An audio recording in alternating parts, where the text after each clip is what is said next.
Hello friends, welcome to Spark Academy. चलिए आज का सेशन शुरू करते हैं क्वाड्रेटिक इक्वेशन के प्रैक्टिस सेट 2.5। आज के इस सेशन में हम क्वाड्रेटिक इक्वेशन के रूट को समझेंगे। रूट यानी कि उस इक्वेशन का सॉल्यूशन जो कि हम 2.1, 2.2, 2.3 में करते आए हैं। रूट यानी कि जो वैल्यू हम x की फाइंड करते हैं, that is the root of that equation.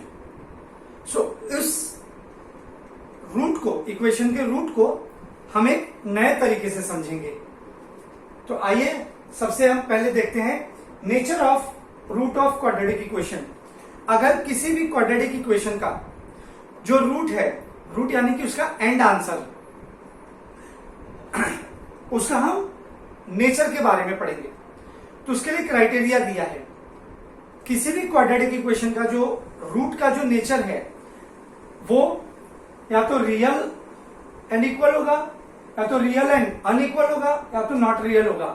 तो ये तीन कंडीशन पर बेस्ड है कि किसी भी क्वाड्रेटिक इक्वेशन का जो रूट है वो या तो रियल एंड इक्वल होगा, या तो रियल एंड अनइक्वल होगा, और या फिर नॉट रियल होगा। तो आइए इसे एक एक करके समझने की कोशिश करते हैं। तो यहां पर मैंने आपको तीन कंडीशन दे रखी है। पहला कंडीशन है B square minus 4ac is equal to 0। Means what, कि अगर किसी भी क्वाड्रेटिक इक्वेशन का जो रूट हम फाइंड करते हैं वो अगर 0 से इक्वल हुआ, वो अगर 0 से इक्वल हुआ, कौन बेटा? क्वाड्रेटिक इक्वेशन का रूट, जिसे आप, मैंने कल बताया था डेल्टा भी अपने लास्ट सेशन में, डेल्टा आप जिसे कहते हो, बी स्क्वायर माइनस 4ac। अगर ये बी स्क्वायर माइनस 4ac 0 से इक्वल हो गया, यानी इसका आंसर 0 आ गया, तो हम उसे कहते हैं रियल एंड इक्वल। ये रियल एंड इक्वल क्या हो गया बेटा? जो 0 आया है ये रूट हो गया है। इसको सॉल्व करके आपका जो भी आंसर आएगा वो आपका रूट कहलाएगा। रूट समझ में आ रहा है? इक्वेशन को सॉल्व करके जो आपको आंसर मिलेगा। और ये बी स्क्वायर माइनस 4ac हम कैसे सॉल्व कर रहे थे? क्वाड्रेटिक इक्वेशन को हम एबीसी से कंपेयर करते थे, स्टैंडर्ड इक्वेशन से, और एबीसी की वैल्यू फाइंड कर ले रहे थे कल तक के सेशन में। उसके आधार पर हम बी स्क्वायर माइनस 4ac में उसकी वैल्यू पुट करते हैं और फाइंड करते हैं कि उस रूट का नेचर क्या है। तो कल तक तो हम सिर्फ रूट फाइंड कर ले रहे थे, सिर्फ वैल्यू निकाल ले रहे थे। आज हम उसके नेचर पे बात करेंगे। तो इसके लिए मैं एग्जांपल भी आपको दूंगा। पहले हम इस कंडीशन को समझते हैं। अगर बी स्क्वायर माइनस 4ac आपका 0 से बड़ा हो गया, 0 से बड़ा नंबर यानी कि 1, 2, 3, 4, 5, 6, ये सारे के सारे 0 से बड़े हैं। अगर आपका बी स्क्वायर माइनस 4ac 0 से बड़ा नंबर आया तो हम कहते हैं वो मेरा रियल तो है बट अनइक्वल है। तीसरे केस में अगर बी स्क्वायर माइनस 4ac यानी रूट उस क्वाड्रेटिक इक्वेशन का 0 से कम आया, 0 से लेस हो गया, 0 से लेस यानी कि -1, -2, -3, -4 एंड ऑल, तब हम ऐसे केस में कहते हैं कि जो रूट है क्वाड्रेटिक इक्वेशन का वो मेरा नॉट रियल है, वो मेरा रियल नंबर नहीं है। तो ये तीन कंडीशन है किसी भी क्वाड्रेटिक इक्वेशन के रूट को पहचानने की, कि उसके रूट का नेचर कैसा होता है। ये तीन के अलावा चौथा नेचर नहीं है उसका बेटा। तो ये तीन नेचर आपको 1 मार्क के लिए एग्जाम में पूछेगा। यहां पर जो कल मैंने आपको बताया delta is equal to B square minus 4ac, यहां पर इसको एक नाम से रिप्रेजेंट किया गया है जिसका नाम है डिस्क्रिमिनेंट। तो किसी भी इक्वेशन का डिस्क्रिमिनेंट कैसे फाइंड करोगे? किसी भी क्वाड्रेटिक इक्वेशन का अगर डिस्क्रिमिनेंट पूछा तो क्या फाइंड करोगे? B square minus 4ac। और वो कैसे करोगे आपको पता है, स्टैंडर्ड इक्वेशन से कंपेयर करके। डोंट वरी, मैं आपको एग्जांपल सॉल्व करके भी बताऊंगा। तो आइए पहले इसको जान लेते हैं। ये एक्टिविटी आपके टेक्स्ट बुक में है, आप इसे कंप्लीट कीजिएगा। अब यहां पे आपको मान लो कि B square minus 4ac, this is the value of discriminant अगर 50 दे दी, मान लीजिए किसी इक्वेशन को सॉल्व किया, किसी इक्वेशन को सॉल्व करके आपको वैल्यू मिली है कितनी, 50। तब आप ऐसे कंडीशन में क्या क्या बताओगे, what is the nature of root. ऐसे वैल्यू का, ऐसे डिस्क्रिमिनेंट का नेचर क्या होगा। तो ये जो 50 है 0 से इक्वल है, नहीं, तो रियल और इक्वल होगा, नहीं होगा। मेरा 50 0 से बड़ा है, the answer is yes. B square minus 4ac, इसकी वैल्यू मैंने यहाँ पे 50 ली है, यानी ये 0 से बड़ा है। जब कोई वैल्यू, डिस्क्रिमिनेंट की वैल्यू 50 0 से बड़ी होगी तो वो रियल एंड अनइक्वल कहलाती है। तो इसके लिए आप क्या लिखोगे, it is real and unequal. अगर किसी डिस्क्रिमिनेंट की वैल्यू -30 आ गई, -30 यानी कि वो 0 से कम है, वो 0 से कम है, ये कम है 0 से ना बेटा। तो डिस्क्रिमिनेंट अगर 0 से कम हुआ तो उसके रूट का नेचर क्या होगा, नॉट रियल। क्या होगा बेटा, नॉट रियल। बस आपको ऐसे ही बताना है। एंड द लास्ट, अगर किसी भी डिस्क्रिमिनेंट की वैल्यू 0 आ गई तो उसका नेचर क्या होगा, नेचर होगा real and equal. Real and equal. तो इस तरीके से आपको नेचर पहचानने आना चाहिए। किसी भी क्वाड्रेटिक इक्वेशन के रूट का नेचर आपको पहचानने आना चाहिए। तो किसी भी क्वाड्रेटिक इक्वेशन के रूट का नेचर कैसे पहचानते हैं, 3 कंडीशन है। अगर वो 0 हुआ उसका वैल्यू, तो वो रियल एंड इक्वल हो जाएगा। अगर 0 से कम हुआ, नेगेटिव टर्म में चला गया, ऐसे याद रखो, अगर वो वैल्यू नेगेटिव चली गई तो वो रियल तो है बट अनइक्वल है। नेगेटिव हो गई तो वो नॉट रियल है, I am so sorry. Negative चली गई तो वो नॉट रियल है। 0 से बढ़ गई, आगे पॉजिटिव हो गया तो वो रियल तो होगा और साथ ही साथ अनइक्वल हो जाएगा। होप कि आपको ये नेचर ऑफ रूट पहचानना आ गया होगा। अब इसे सॉल्व कैसे करेंगे, इसके ऊपर बेस्ड क्वेश्चन कैसे होंगे, ये हम अपने इस सेशन में आगे पढ़ते हैं। ओके स्टूडेंट, तो क्वेश्चन नंबर पर लेकर आता हूं आपको। प्रैक्टिस है 2.5 के क्वेश्चन नंबर 1 का फर्स्ट। यहां आपको दिया है B square minus 4ac is equal to 5। आपको नेचर पूछा है, आप टेक्स्ट बुक में देखिएगा, आपको सिर्फ इसका नेचर बताना है। तो ये बी स्क्वायर माइनस 4ac का वैल्यू कितना दिया है, +5 है, यानी ये 0 से बड़ा हुआ। तो अगर बी स्क्वायर माइनस 4ac यानी डिस्क्रिमिनेंट की वैल्यू 0 से बड़ी होगी तो मेरा नेचर क्या कहलाएगा, 0 से बड़ी होगी तो मेरा नेचर होगा, ये रियल तो है बट अनइक्वल है। तो आप इसका आंसर लिख सकते हो, it is real and unequal. और अगर डिस्क्रिमिनेंट की वैल्यू -5 है तो ये 0 से छोटा हो गया, यानी कि नॉट रियल, नॉट रियल। तो आपको समझ में आ गया, हम नेचर डिस्क्रिमिनेंट के वैल्यू पर बेस्ड होकर आइडेंटिफाई करते हैं। हम किसी भी रूट का नेचर डिस्क्रिमिनेंट के वैल्यू पर ही डिसाइड करते हैं। अब यहां पर आप देखोगे कि क्वेश्चन नंबर 2 मैंने ले लिया है डायरेक्ट। क्वेश्चन नंबर 1 के 2, 3 मैंने छोड़े हैं क्योंकि वो किसी दूसरे कॉन्सेप्ट पर बेस्ड है, वो मैं नेक्स्ट सेशन में कराऊंगा। अभी आप यहां देखिए, अब क्वेश्चन नंबर 2 में आते हैं, वहां सिर्फ आपको डिस्क्रिमिनेंट फाइंड करने बोला है, नेचर नहीं। लेकिन मैं आपको डिस्क्रिमिनेंट फाइंड करना भी सिखाऊंगा और उसके नेचर को कैसे आइडेंटिफाई करते हैं वो भी बताऊंगा।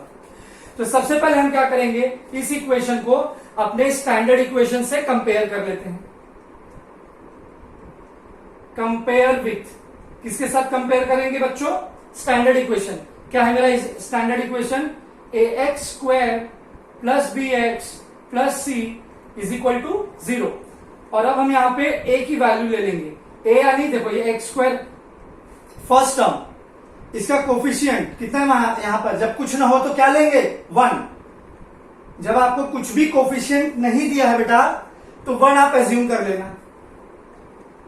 बी का कोफिशियंट है 7 और सी का कोफिशियंट है -1। साइन पे ध्यान देना बच्चों। सो बी स्क्वायर -4ac। चलिए वैल्यू पुट कर देते हैं।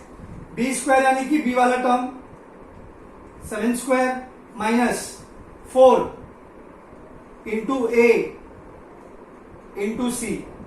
सो 7 का स्क्वायर बेटा 49, ये माइनस है ये माइनस है, माइनस माइनस प्लस 4 1 जा 4, अगेन 4 1 जा 4। सो 49 प्लस 4 इज हाउ मच? 53। तो 53 जो कि एक पॉजिटिव नंबर है और 0 से बड़ा है, तो ऐसे डिस्क्रिमिनेंट की जो वैल्यू है उसका नेचर कैसा होगा? यानी ये जो रूट मुझे मिला है इसका नेचर कैसा होगा बेटा? देखो 0 से बड़ा है, तो 0 से बड़ा तो 5 ही था, तो इसका आपने नेचर क्या बताया? Real and unequal. तो ये मेरा हो गया nature of root, real and unequal. It is my nature of root. आगे बढ़ते हैं क्वेश्चन नंबर 2। यहां पर भी आप सेम ये स्टेप लिखेंगे, कंपेयर कर लीजिए। तो यहां मुझे a का वैल्यू मिल जाएगा 2, b की वैल्यू मिल जाएगी मुझे -5 और c की मिल जाएगी मुझे 10। तो वैल्यू पुट कर दीजिए फॉर्मूला में। फॉर्मूला है मेरा b square -4ac।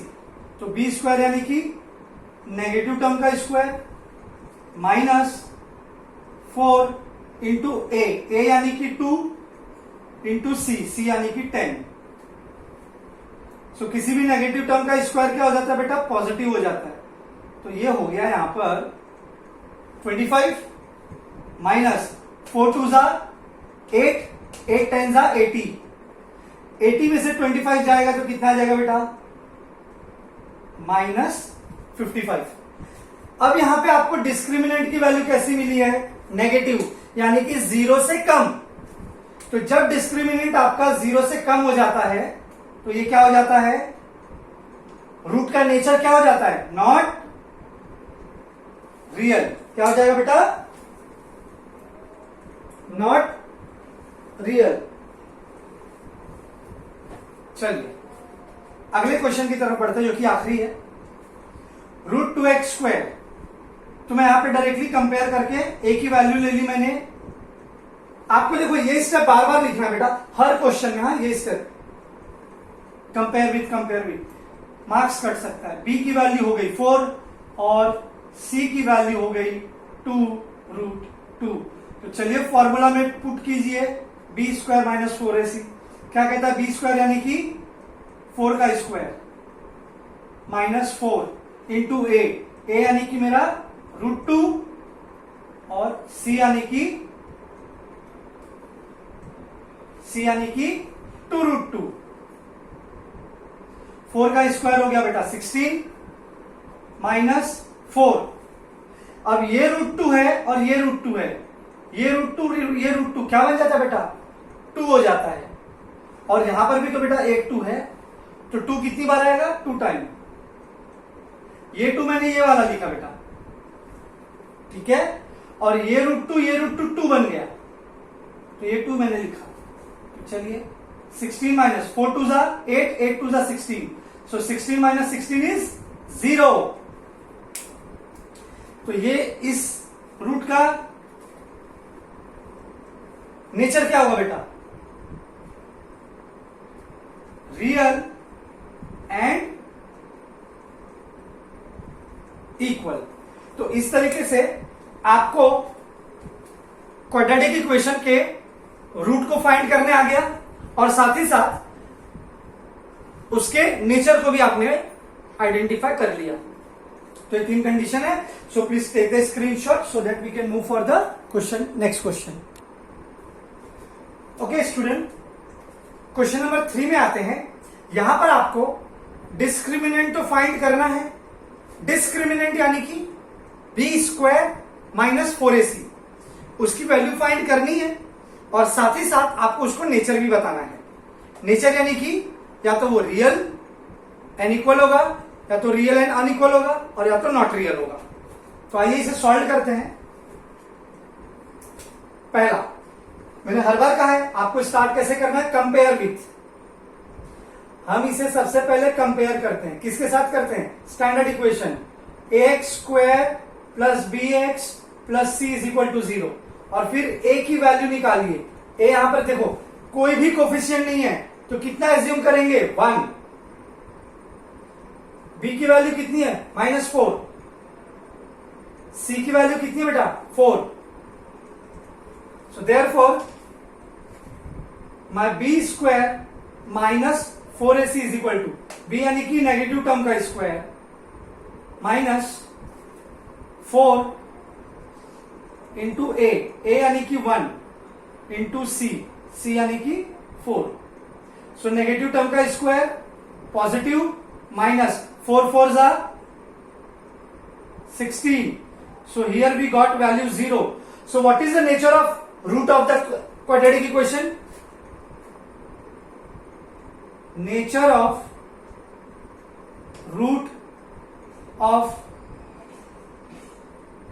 this equation is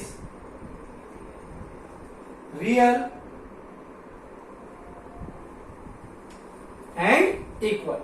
इस तरीके से आपको स्टेप्स पे सारे मार्क्स मिलेंगे। क्वेश्चन नंबर 2 पे आते हैं। यहां पर अब मैं ये पार्ट नहीं लिखूंगा, ठीक है ना बेटा, ये आपको बार बार लिखना है। मैं यहां पे बता देता हूं, ये आपको बार बार लिखना है। अब मैं यहां से इसको सॉल्व करता हूं। a का वैल्यू है 2, b का वैल्यू है -7 एंड c का वैल्यू है 2। So my b square minus 4ac is how much, b square यानी कि -7 का स्क्वायर माइनस 4 इंटू a यानी कि 2 हो गया, और ये c भी 2 हो गया। सो 7 का स्क्वायर 49, 4 2 जा 8, 8 2 जा 16, minus 16। So the answer is 33। सो यहां पर नेचर ऑफ रूट क्या होगा बेटा, 0 से ज्यादा है तो 0 से ज्यादा रियल तो होता है, लेकिन इक्वल नहीं होता। Real and unequal. आगे बढ़ते हैं। Third, here my a is 1। देखो बेटा m का कोफिशिएंट नहीं दिया है, 1 ले लेंगे। b का बेटा 2 और c का है 9। तो आइए इसे फॉर्मूला में पुट करते हैं। और फॉर्मूला क्या है आपका, discriminant b square minus 4ac, b यानी कि 2 का स्क्वायर माइनस 4, a है मेरा 1 और c है मेरा 9। सो 2 का स्क्वायर हो गया 4, 4 9 जा 36। The answer is -32। अब ये नेगेटिव हो गया, यानी कि नॉट रियल।